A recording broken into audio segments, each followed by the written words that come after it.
Hello, my name is Mark. I'm a Canadian Clinical Counsellor. There is still a lot of stigma attached to mental health. One of my roles is to advocate for men in this regard and destigmatize mental health. That it's not a weakness, it is a strength. And a lot of men will never go to therapy, even if it means that their marriage is ending or they have to quit their job. That is harder than anything.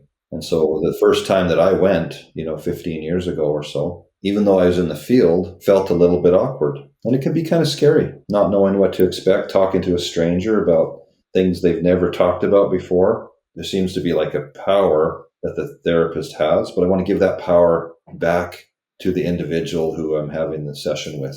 So they have the power. And so my job is to put them at ease and know that it's not only confidential, but we're able to work through these things together.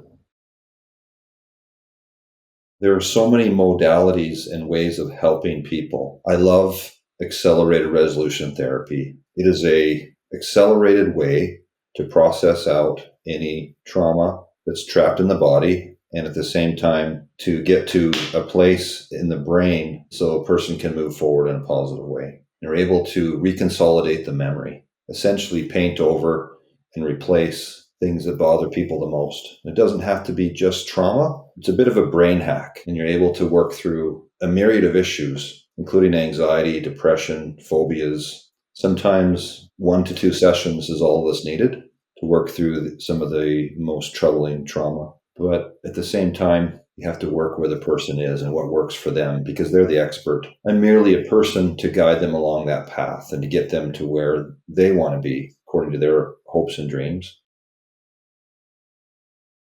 Therapeutic rapport is a word used in counseling and therapy a lot, and it is something that's there or it's not. And if it's not, that's okay. There may be a better therapist for that person. It may be because of the way that I talk, the way that I look. It could be my gender. But at the end of the day, the person has to be comfortable with me, that they know that they can trust me, and hopefully quickly.